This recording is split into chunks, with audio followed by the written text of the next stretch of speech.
puppies. Yes, hello. Hello, hello. I am here with Diana and Beans, multi-generation, Petite Goldendoodles. Yes. Say hi. Oh. This is their 5-week video. Yeah. Oh my goodness. We have lots to say, don't we? Oh my goodness, yes, yes. Well, there will be one more video before picking, which is going to be here just in a handful of days. Our picking is actually this next Saturday for this litter.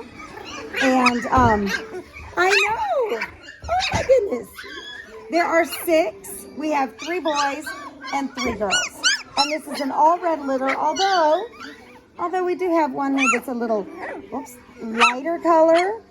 I would say lighter red. It's not a peanut butter, she's a red. But actually, I'll start with her. Let's start going through them. I'm going to start with Purple Collar Girl. This entire litter has a soft cotton wavy coat.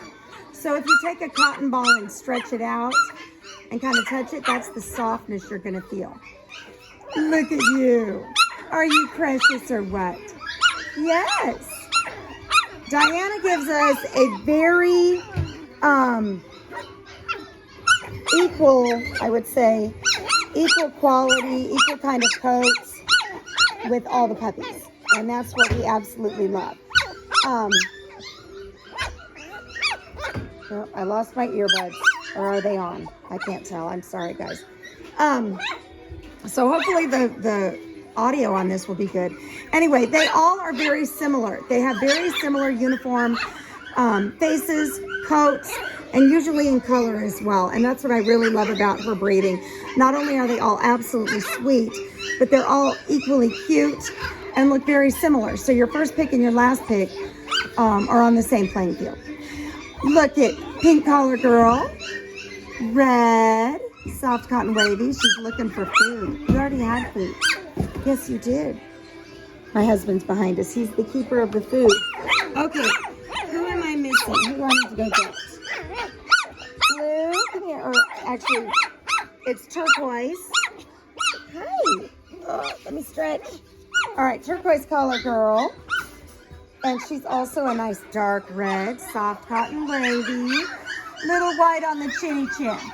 Yes, hi. Look at those little droopy eyes. Are you precious or what? Yes, you are. Out of the girls, I would say we're looking at, now understand, they're all pretty much the same size. But by maybe a pound, I would say Turquoise is probably going to be slightly bigger because she is a little taller. Turquoise and then Purple and Pink are identical in size. All right, on the boy front, here we have Red Collar Boy who desperately wants to be the center of attention right now, don't you?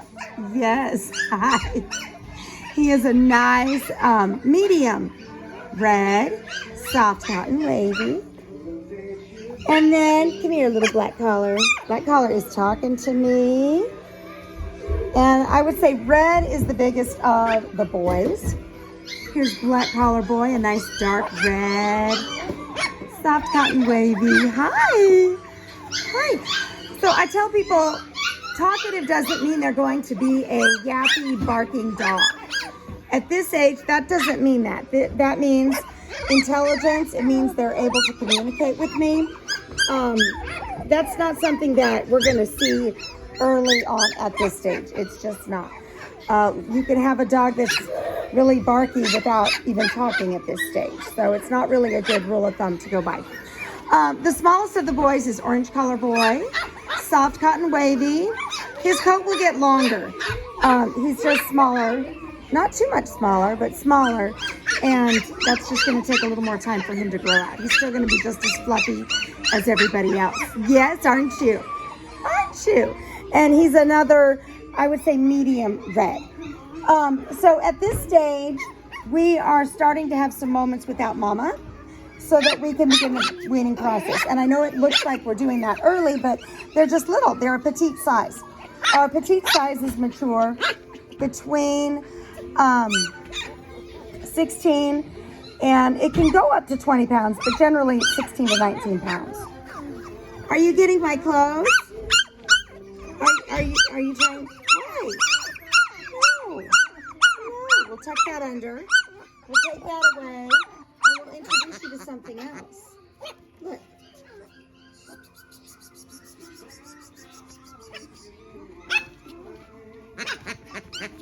Let's chew on something else, because guess what? We all have our teethies. We're teething. Yes, we are. Look at those little teethies. Say we're eating regular kibble, but we're still doing some gruel here during our weaning process, because the weaning process can be somewhat stressful. Yes, I know. So during that, we want to make sure that they have some extra fat, extra calories, just a little more of what they need to get through that process. And maybe we're just trying to compensate a little for Mama being gone and not with them all the time. Do you have Scuzzy? You do? Okay. So we got the little crusty, guys. The little crusty. So what I do is I just grab it with my fingers, if I can get it with one hand, and we just pull it out. Crusty, gone. Okay, all good. All good. It does not hurt them. Of course, if you're grabbing all of their hair, they're going to go, ah. But that's, I got to do it with my right hand. I'm right-handed. Okay, there we go. Anyway, that's just part of any kind of doodle life. It doesn't matter what kind of doodle life. You're not going to have tearing. You're not going to have a bunch of the, I guess it would be like a huge black crusty that we're dealing with. We're not dealing with tearing like that. So I know that that's something that's off-putting. I don't like that. But you're still going to deal with it every once in a while in any kind of doodle, because you've got some poodle in there. Let's see. Who's with me? The door is blown open, and I don't want hot air getting in here. Got the door. Got the door. We're all okay now. Sorry, with it being, 150 degrees outside. You knew I couldn't do this without mentioning the weather, right? Yes. It could almost be a drinking game for adults when you hear me mention the weather on these. What? What? Come here. Come here. Come here. Talk to me. Talk to me. I feel like this is blurry. I'm just going to wipe it just in case. Cover my eyes. But anyway, so at this stage, we're weaning. We are also spending more and more time playing. And they still at this stage like to be with people versus toys, but they are liking their toys a little more and more each time. Are you trying to lick the stool? We love our stool. I get asked about the stool a lot. It was from an ancient, like 20 years ago, stair-step exercise program. Obviously, I did not dedicate to it, but this is the last remaining step. And so no, they don't sell them anymore. I think there was one on eBay. I might have had it on in my description a long time ago, but that is gone now. So yeah, it's just an exercise stair stepper. That's all it is. They do like stuff like that they can crawl under, crawl on, but you guys, you will have plenty of things for them to play on or play with. Yes. Oh my goodness. And then when they get older and bigger, they get our play stuff back there. But they're tiny, so I don't necessarily have them go on there just yet. Say, we got to get a little bigger. Oh my goodness, what is it? What is it, siblings? What is it, siblings? Yes. Peekaboo. Hello. Hello. So back to the weaning and the teething. So just like with babies and kids that are teething, they're going to have pain and pressure in their mouth, and that's where the chewing comes from. It's not that they're just born these deviants that need to cause trouble. No. Say no. That's not it. They need to chew to alleviate that sensitivity, pain, and pressure. You are talking about the retriever, which That's their job, to retrieve, like for instance, birds and bring them back unharmed. So they have a very sensitive mouth, a soft mouth. So they can carry things around without harming them. And that sensitivity means that we're gonna have extra pain during the teething process, and they need to chew to alleviate what they're feeling, especially before they get their grown-up teeth. They're going to be starting to lose teeth about 12 weeks old. Do not be alarmed at that. Most people don't even find teeth. They don't see them around, or they might even swallow their teeth. That's just perfectly normal. There's nothing you need to do. Your vet may possibly, if there's any remaining at the time of spaying, they might, because the females get spayed about a month later than what we recommend on the neutering for the boys. So they might say, you know, that we don't know if all the teeth are going to come out. We may want to opt to take those out. Really, most of the time, that's not a problem with them coming out. We really don't, this breed is not known to harbor teeth past the time they need to come out. So generally, you really don't need to remove them at the time of spaying. Let them keep their teeth so they can chew and do what they need to do. Just let them come out naturally. Now, if the vet says, look, this thing looks like it's going to be stuck, we want to pull it. Obviously, tend to that. Listen to them. What? What? Do you want to fetch? Do you want to fetch? Want to get it? Want to get it?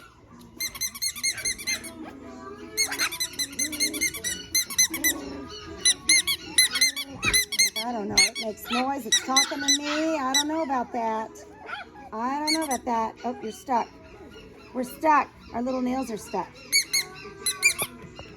That reminds me, on the nail front, let's just look at the nails here for a minute, okay? Let me back this up so it'll focus. Will it focus? Let me bring that in and let it focus, focus, focus. There we go. All right, here's our little nail right here. This is a little long, little sharp. We're gonna clip off the top the tip when you clip them. You don't want to go too far down to where the quick is. It's not focusing. I need to do a nail clipping video for you guys with a better camera so I can actually show you. You don't want to clip down to the quick. So usually that is where you're going to see on lighter color nails, you're going to see the vein in there, and you don't want to clip down to that vein or past that vein. On black nails, it's a little more tricky, but where I like to clip them, I can just feel it. I can feel it, and so I kind of know the right place to clip. That doesn't mean I don't occasionally still clip too low. If you clip too low, that's okay, guys. It's not a huge problem. It's going to bleed. What we want to do is, if you're going to be in the habit of going ahead and clipping nails, you want to get some styptic powder so that you can just stick the nail in that and it'll stop the bleeding from happening. Another thing is like a liquid bandage. What I want to say, it's basically glue. Dermabond, sorry. I'm totally losing my mind today, aren't I? Yes. A Dermabond glue or something like that. But anyway, I get asked that a lot. I'm going to have to go ahead and show you guys. Right now, they're due to get their nails trimmed. Okay, we definitely need to get those trimmed. I do that before puppy picking so that we don't have people coming in here getting scratched on. It's just not fun. No, not fun at all. So anyway, back to the teeth. So we want to make sure that they have plenty of things permissible to chew on, because they're going to try to chew on your fingers, your toes, clothes, cords, anything that they can. So yes, you will. Yes, you will. I know you will, because I know puppies. I know puppies. I know them. What? Are you argumentative? Oh, thank you. Thank you. She's like, oh my gosh, I forgot you feed me. I gotta be nice. Yes. Anyway, lots of great chew toys out there. Something that, there's a lot of toys now, teething toys that you can freeze. That really does alleviate the pain, and they're just going to be chewing because that is the pressure that they're feeling. They're not always in pain, but sometimes it can be painful. So just like babies, they're not going to be moody and crying or anything like that, but you definitely want to give them something to chew on. Great chew toys, Kong toys, and there's a lot of bundles that I really should give you guys a list of on Amazon that you can get that are great chew toys. But anyway, like I said, some of those that you can put in the freezer, they're really good. You can even take a empty Coke bottle, water bottle, fill it like halfway with water, put it in the freezer, make sure you remove the label, the little thingy around the lid, get it on there tight, and they can chew on that. That's one of those things that you need to supervise because they chew enough. Obviously, they're going to poke holes in it. They're going to end up getting the lid. You don't want that. One thing I like to do is they have these stuffless toys that you can go ahead and put your water bottle in. You can just, on Amazon, you can actually do a search for dog toys that you can put water bottles in, empty water bottles in. And that gives them the crunching sound. It gives them the cold that they can feel through that, and they're not going to get that little lid off. So as long as you're supervising them when they have it, but that's another cheap way instead of going out and getting a toy to freeze. That's one way to take care of that. But anyway, get those appropriate toys.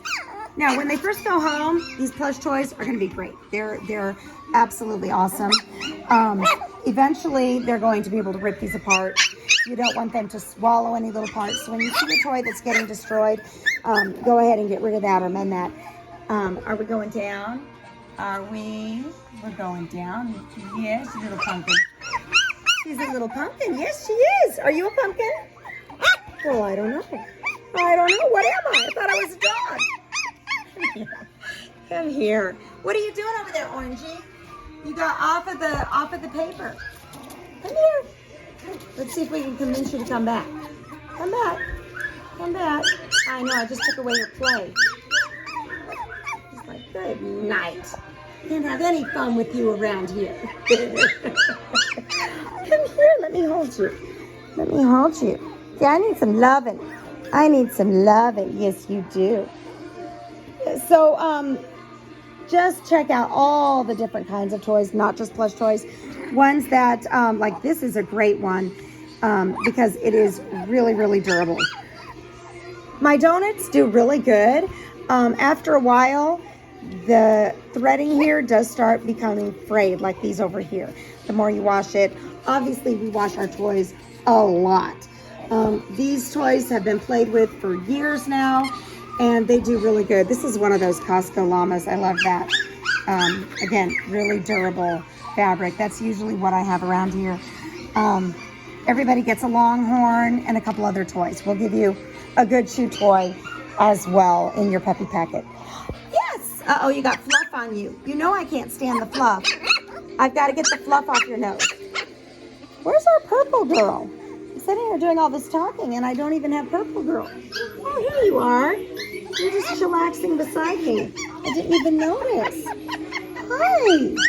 So your temperament testing results, you'll be getting those Wednesday before picking, and that's going to have my assessment of each puppy. I'm going to go through a little bit about each one. I'll tell you all about their colors, their coats. Of course, they all have the exact same texture. So you guys can get all of the little nitty-gritty information on there. Of course, we breed for uniformity in temperament as well as in looks. So they're very, very similar, but you're going to have some differences that will help in your selection process. Usually our owners are able to narrow it down to like 2, and those final 2 are kind of hard to get through. I totally understand. So I am here to answer any questions that you may have. All right, I'm going to let you guys watch them, and because they're starting to get tired and we don't want them to conk out on us right now. Yes, yes. Can you say bye-bye? Can you say bye-bye for me? All right, guys. We will see you at the next video. Say bye-bye.